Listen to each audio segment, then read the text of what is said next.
Yo, what it do? It's your boy T Lee, and we're back with another crazy video from your boy Tommy G. We're gonna be reacting to, let me get to it. Investigating the hidden secrets of Area 51. If you don't know nothing about that, it's people, the alien stuff. You know what I'm saying? I decided I'm gonna see what these alien people is talking about. You know, I don't believe, me personally, I don't believe in aliens. But I love to see people that think ship came down, some type of light in the sky. Hold on, let me fix it. Some type of light in the sky, you know, whatever, however they want to think. Hey, believe what you want to believe. I'm just here to look at it and have some opinion on it. That's all.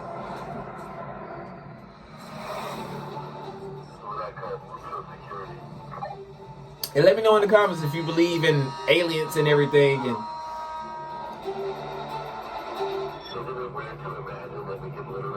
also, shout out to my boy Tommy G. He be putting out some great videos, interesting videos, over the edge type videos. He be putting himself in a lot of danger sometimes. What was this being wearing? Military uniform just like mine, but it was very, very thin. We're very close to going to... Bro. Military uniform just like mine, but it was very, very Come on. We're very close to going to prison right now, that's for sure. More security right now. Today, ladies and gents, we wrestle with some of the wildest questions and mysteries of our time, such as, are aliens real? Are UFOs cutting-edge technology from Earth or perhaps from another planet? Why is Area 51 one of the most secretive bases in the country? And what is it that our government is hiding from us? In order to uncover the truth, we assemble a powerhouse team. First up, James Fox. This man is arguably the world's premier expert on UFOs and alien encounters. He's dedicated the last 30 years of his life investigating these claims, digging deeper than perhaps any human alive today. Next, we speak to Jason Sands, an Area 51 insider and employee turned whistleblower who gives us his first-hand testimony of his experience. Then we got Avi Loeb, a Harvard professor, astrophysicist, and one of the brightest minds on the hunt for extraterrestrial technology. And finally, we speak to various people who claim to have had alien experiences themselves. In this episode, we infiltrate the legendary Area 51, both under the cover of darkness and in broad daylight. And you'll have to stay to the end of the episode to see what we did and what happened to us after we breached security and set off the alarm. Stay until the end of the video. Tackle one of see the surprise. Greatest questions. Are we truly Let me know in the comments if you stay until the end of the video. Visitors from other galaxies walking among us? The truth, folks, might be stranger than anything we ever imagined. Let's dive in. Folks, two things before we get started. First, the merch is back in... Folks,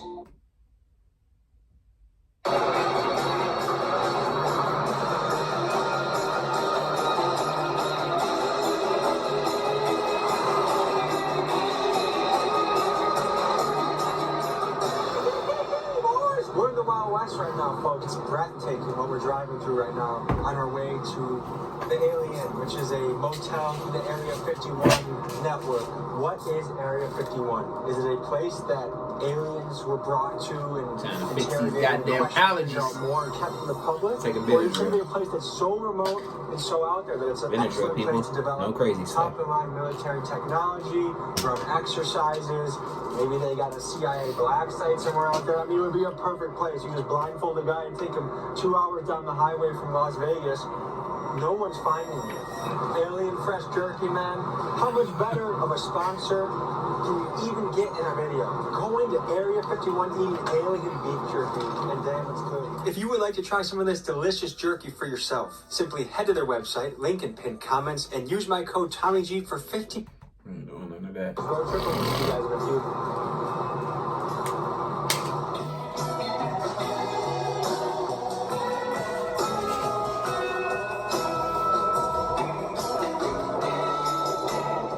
So we're halfway to the Alien, and already you can tell there's an alien culture that just permeates around here. The gas stations have aliens in them. It's just so remote. I feel like this is just one of those bizarre places where everyone has some sort of story where they saw this thing in the air. Heck, I have one of those things. I remember in high school, we were in the back hill, this retention pond. If I had my own phone, I got it on my phone. Like, there was something moving in the air, and I saw it. Like, I know what I saw. Who knows what the explanation is? Let's keep driving. Folks be off them hard drugs. Kids, stay off them hard drugs. That's what they be on. So we're pulling up into a town, the town of Rachel, Nevada, that has 19 people. 19 people? 19 people? They got a police station and a fire station, and hopefully they got a police station, hospital and stuff. Cause that don't look like a bad place to go live. James, 19 people? Shoot. That do not sound bad. They had a strict no filming policy, so we went nearby I to hate the that. town's only gas station to meet our contact James Fox and make a game plan for the rest of the night. We were about to tuck in and go to bed. Yes. And you said you have another idea. Yes. There's no better time than the present. And we're out here, and we're not going to see anything if we don't try. Let's take our asses out to as close to the base as we can possibly get to without risk of being arrested and or shot. The use of deadly force is authorized. So it's real. They're not around. If you were to hide super secret craft of non-human origin anywhere on Earth, when you come out here, you can see this would be the perfect place to do it. Is it fair to say this is one of the most top secret places on Earth? This is the most top secret place on Earth, yes. Right now, we're going to go out to probably the most famous mailbox in history. It was the infamous black mailbox. And it became so famous because when you get to the black mailbox, you'll see a dirt road. It's completely unmarked. There's no road signs. You turn off, and that's the point where you go in on the dirt road to the base for about 20 minutes. And then you get to a sign that basically, and you'll see security. Like if you go beyond that sign, all bets are off. So the black mailbox, I think, got so famous that it might have been stolen. I heard it might have been recently replaced. We're going to find out right now. And then our first Why y'all stealing the mailbox? Like, let's go. got people stealing the mailboxes? That's crazy. Trying to find an entrance to Area 51 can be very difficult. Your phone likely won't have service as you're near it. Some say it's the government jamming your signal. Just a black box? So this doesn't even exist. Google Maps just said nah. Others say it's just the remoteness of the location. The easiest way to spot a route into Area 51 is the infamous black mailbox. It marks one of the roads that can lead you in. However, tonight, we suspected that the box had either been taken down or stolen because we simply could not find it. Is it? Tommy G coming over. Gang, gang, baby, we're ready to slide the block. Funny as hell, gang, gang, baby. We're ready to slide the block. Tommy G. We're to the dirt road connecting to this road for the next mile or so on the right-hand side. Over. This would be great to go in daytime and stuff. At night, me personally, no, not me. I ain't, you know, I ain't with it. I ain't jacking. So we're to imagine that we could literally be 15 to 20 miles away from definitive proof that we're not alone. 15 to 20 minutes away from information that could change the entire world. Yep. What has motivated you to dedicate your entire adult life to chasing down and researching these things? Imagine if our government had definitive proof that we're not alone in the universe, whether you believe it or not. But if you felt that was true, could you just walk away easily from that story? I feel that every man, woman, and child has a right to know, and I feel it's an incredibly important and significant piece of the puzzle, and it's difficult to walk away from. I have to give huge credit today to my friend, Julian Dory. He is the key behind all of this happening, the connection to James Fox. He was the key behind the Trump assassination video, and he's the key behind the Scientology video that we have in the works as well. The show love of Julian, links in the description. Blow him up, comment Big Dog gotta eat. And thank you, Julian. Guys, you see that red light off in the distance, kind of at our 1 o'clock? Yes. That's apparently got all sorts of sensors, including video. They're watching us come in right now. This is security. This is definitely security up there. No question, over. If you are considering trespassing on the Nevada Test and Training Range boundary, please consider the following consequences. You will be required to pay a $1,000 fine. You will have your car towed at your expense. You will have your car impounded at your expense. You will be brought to Hyco, Nevada to be processed. Once released, you will be responsible for transportation, blah, blah, blah. Now, my question is it telling us not to go beyond this point? Or can we go a little further until... I think we go a little further. Oh, he's moving. And is it worth it? He's listening to us, too, I'm sure of it.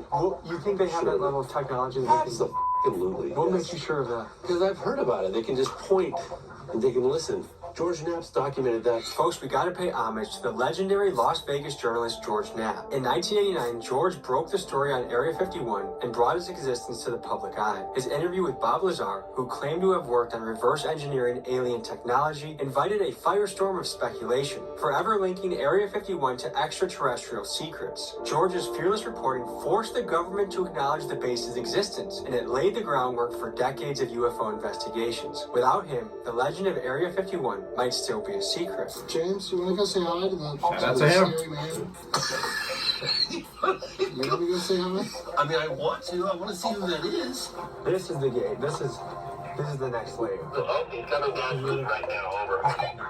They say there are only two guarantees in life: death and taxes. Yeah. I think the third is we go beyond that sign, we go to jail and/or get shot. What we know about this space, He's laughing about it too. We just drove in down 30 miles of dirt road to get here. You just simply can't imagine just how remote this place is until you come out here and see it in person. It just doesn't, it's hard to. And the level of secrecy. Yeah, it's just a little remoteness and secrecy. And when you finally do find the edge, you still barely see anything except for barbed wire tracking all through the grass, the signs, the gates. Are these guys special forces? Are they mercenaries? Who are the people patrolling the base? Usually the people that are from special forces, they hire them up and they arm them and they tell them that, this is the way we do business for the program, and off they go. What kind of power are they authorized to use on someone that's going towards the base? They are authorized lethal force. This base got a lot of attention in the late 80s when that guy Bob Lazar came forward through George Knapp. I don't think it's worth it. Initially as a incognito, anonymously, he came forward, and then ultimately because for fear of his hold life, on. he was saying that there were... So is that them watching them right here? craft of non-human intelligence in the possession of the military, and they were being housed by Post Lake in a series of camouflaged hangars that were built on the side of the mountain. They have no wings, they have no tail, they have no visible means of propulsion, they make no sound, they don't have any air disturbance, very little noise. Some people will talk about a slight buzzing or humming sound within a certain proximity of them. They do things that are just defy physics as we understand it, right? You would want to keep that technology ultra secret because you'd want to weaponize it. Just a few miles down the road, the truth lies, right? The whole world wants to know what's going on out there. Have we got anyone from this base that's active to speak anonymously? Sorry, active? But he worked at the base for some time. He did, yeah. In what capacity do you know? In non-military lingo, how would you explain to a layman what your career consisted of? It's like counterintelligence work where you're trying to prevent the enemy from finding out about what you're doing. How long did you serve on that base? I was there for 6 years. Tell us about the morning of the encounter. What happened? Well, we went up range. We had to look at a video of the UFO that came in and entered into the Nels test range from the previous week because they didn't know what it was, so they were just trying to get people to observe it and verify that, yeah, this is something that we didn't see, because we're talking to, anybody on my crew, we've been there for years, we'd seen all kinds of aircraft, and this didn't fit anything that we'd seen on the video. So this is what recorded the UFO also.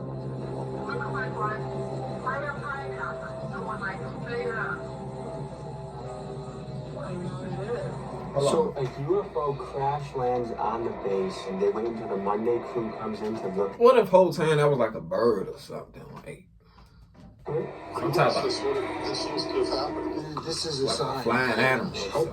He just honked it. He just honked. He probably thinks this is an Tree of Heart. Dude, you fuck. Yeah, I know. Serious? Well, hang on. Yeah, wait. What did you say? What did you say? Hang on. Honk if you can hear us. Okay, we're about to drive up this road. Are you going to arrest us if we do so? Honk, please. We're good? This moment of Area 51 exploration is brought to you by Alien Jerky. If you're about to go to federal prison, first, what I think that means, let's explore a little further. Alright, man. Alright, what I'm trying to do right now is I just want to see where the barbed wire is. Where is the barbed wire, guys? Man, you can't even tell. We're very close to going to prison right now, that's for sure. Guys, here comes more security. More security. More security right now. Holy shit, the truck's coming up, look at that. Yep. Holy shit. He's coming quickly, too. Look how f***ing windy it is, dude. It's cold, desolate, and there's government forces assembling right now. I know. They're letting us know that they know that we are right here. The question is... They're going together. I mean, one thing we can say for sure is we will all be going to jail if we cross the line. The question is, where exactly is the line? The only way to do it is to walk up the barbed wire from the Yeah, gate. I wonder you want to drive down there and see it? Sure. All right. So look, Land survey monument. that's just government bullshit to keep us off the line. What happened next was strange. As we turned off our cameras to take a couple iPhone photos, we heard a noise, but not just any noise, one that had an eerie, metallic, and otherworldly sound. This is what followed immediately after. What the f*** are you hear? It sounded like metallic, something big, metallic, and somewhat loud. I thought someone was coming. You heard it? You heard it? You heard it? Are you sure that wasn't my car? It came from right over there. No question. Well, you know, I told you guys they had a 99% chance of seeing security, and we saw security. We're gonna fold our cards for tonight in case they have any devices that can hear us. Probably gonna us. I've been stuck in survival mode. And so when I sat down and really kind of thought about 1010, We just want to know the truth. Can you hear us? I have some beef jerky I can offer you. I repeat, I said beef jerky. I don't know if it's working. This guy. What we're dealing with right now is like there's so much disorientation and trickery that happens, like hearing certain noises. Like they said they heard this metallic thud. Was it the sign rattling or was it a secret thing happening in the background? I mean, and that's how these stories get convoluted when it comes to the supernatural or the UFOs, or, you know, there's a lot of explanations for the same thing. So like in diving into the truth of these stories, you have to figure out how credible. I don't know what about the someone's testimony government is. playing with y'all, It's bro. improving that And it's eyewitness like testimony actually like isn't these even drones. What about they was accurate. using it like But that? when Like the you're drones before they was called eyewitnesses, drones. And they try to say it's a independently UFO. corroborating your story. That journey becomes more and more airtight. Is he slip? I would have too. I ain't even gonna lie. What the f?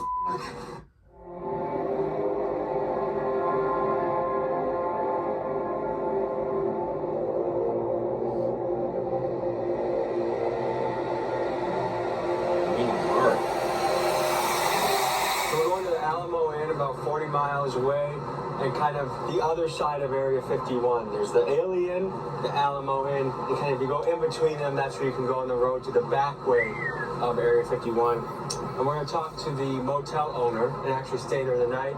And this guy, his dad worked on the base. At both these inns, everyone in the community seems to know someone that has had an experience or seen something or knows something. So this is a obvious and good place to go for this investigation. All right, folks, we're pulling up to the most famous mailbox in the world. Oh, it's there. We'll tell the people what we're looking at right now. Oh, no, they stole this it. is the remnants of what was once the black mailbox. Because of the Popularity. nature of secrecy of the space, there's no road signs, there's no indication of where the entry point is to Area 51. There was this black mailbox to a rancher who lives probably at that ranch out there. This mailbox became the beacon of like the entry point to go in to check out Area 51. And so everyone's just like, turn right at the mailbox or turn left at the mailbox. Imagine you gotta drive far as hell to go get your mail. Like, Imagine that's the it. dirt road into Area 51 and became just super famous. The most Forget it. famous mailbox on the planet.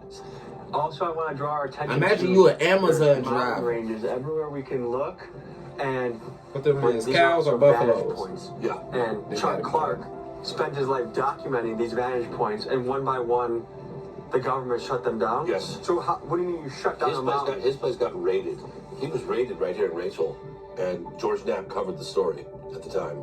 The story goes with Chuck that he allegedly got his hands on footage of an alien encounter so good, so compelling, that Logan Paul drove to his house with $100,000 cash to try and buy the video, but Chuck refused. It goes without saying that research from guys like Chuck Clark are foundational and lay the groundwork that allow me to continue to explore the mystery of Area 51 further.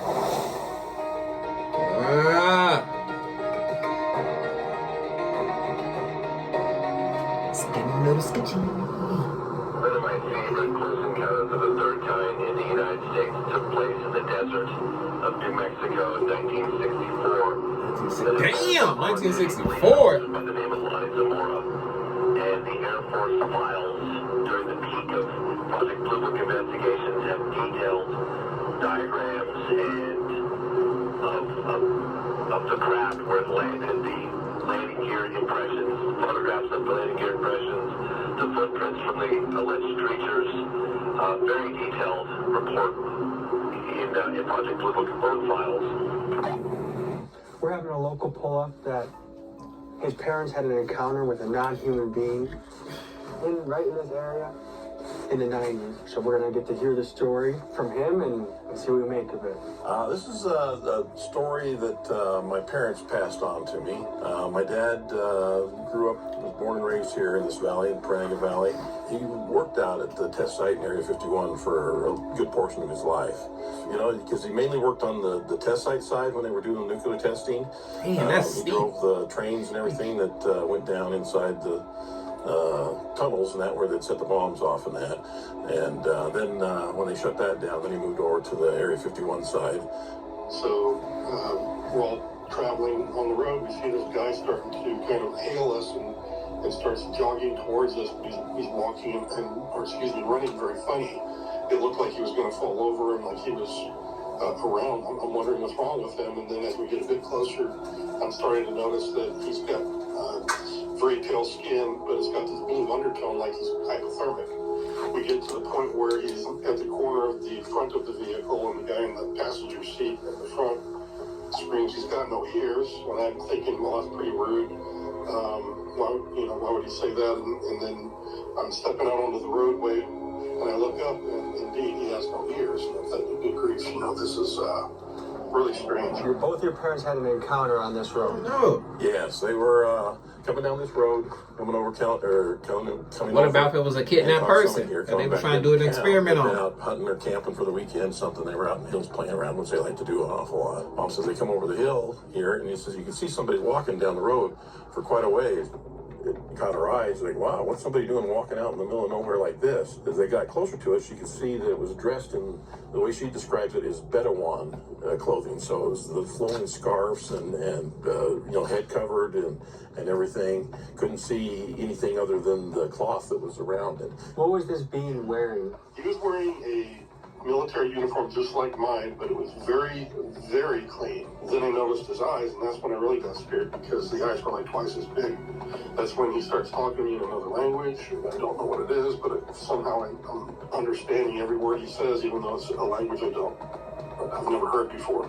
So was it an audible language or was this telepathic? It was both. He was speaking audibly to me, but at the same time, I think I telepathically understood the words. As they got closer to it, it stepped away from the road and crouched down, along the borrow area there. When it did that, my dad continued to drive past it. She goes, hey, we ought to stop and see if they need help. And my dad just told her, no, you didn't see anything, and went on. And if you knew my dad, he's the last person in the world that's not going to stop and give somebody help, especially if they're out in the middle of nowhere like this and they're unfamiliar with the surroundings. Like, if aliens are real or creatures from another planet are real, why do you think your dad never wanted to talk about it? I think that's what the oath he took, when he went to work out there, is that he couldn't talk about that stuff. And as he's walking away, I look back at my friends in the car, and they all look like they're zombies. This guy is not from this planet, is what I thought when I saw his features on his face. You gave testimony behind closed doors. Did you do that in a skiff, or where did you do it? I did it in the skiff. Okay, and so were there members of Congress or chiefs of staff, like who? It was all the committee members, from the Armed Forces Committee. What was the look on their faces when you started describing this alleged encounter with an alien? Shock. A lot of people that have had a sighting, an experience, are pretty quiet about it. They keep it tight to their chest. Why do you think that is? I think that they're afraid of being judged, because there's a lot of people you say, oh yeah, I had an encounter, they're going to go, ooh, crazy, there's something wrong with this person.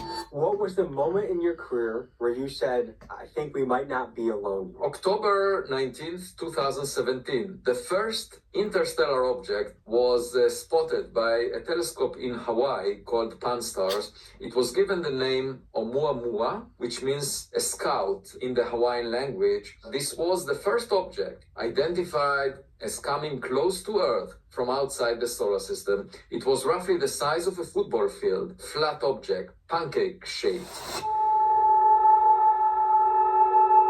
Cap.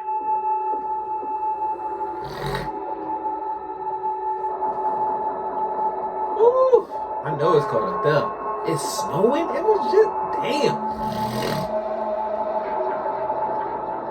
We're gearing up to hit Area 51 from another angle, and it went from being a beautiful, clear sky day that we were getting shots to we're stuck in a cloud. And I think it just goes to show That looks scary, I'm not gonna lie. the desert is a place that magic tricks. Mother Nature plays magic tricks with the desert. Yep, that's his No playground. wonder people see bizarre shit. Like, just things get obscured in the desert, whether it's the mirage or the weather change.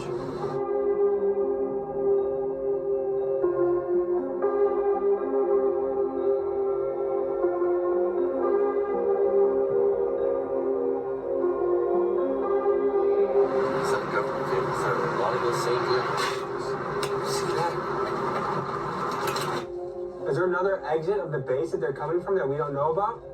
I've never been down this one. I've only been down that one. I've heard about this one. I don't know. But there's a parade of, those have to be government vehicles that are coming by. At around 5:30 p.m., at least 5 days a week, possibly 7, you'll see these white buses with no markings, with blacked out windows. That's kind of Scientology-esque. That's what we just encountered recently. Barreling out of this place down this long dirt road headed east, and then they get to 375, and then they head. So it's like, what's really going on behind there? For real? What's really going on? What they experiment on? We were witnessing a convoy of Fed vehicles leaving Area 51. And for some reason, seeing all those Feds grouped together, it just felt spooky to me.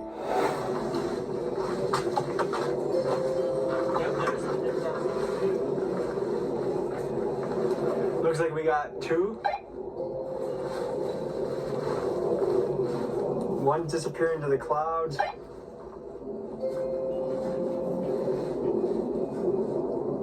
Can you describe some of the technology at the base? Like, how much more advanced is it than the public perception of what our technology is? I don't want to get into specifics, but it's hundreds of years. Hundreds of years ahead of what we think is happening.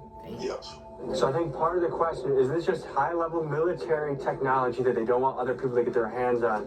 Or did they get some of this technology, the way things move, the way they turn, stop, that seem to defy our typical engineering and physics? I think it's a military base. You feel me? When an alien craft crashes, they have the best engineers in the country. Yeah, man. I think it's a military base. As you can see, my stuff just shut out. I think it's a military base. Let me know in the comments what y'all think, man. Appreciate y'all for watching. Make sure y'all stay tuned for more crazy videos. You know what I'm saying? Like and subscribe, turn that post notification on. We're on the road to 100K subscribers for real. And I'm out.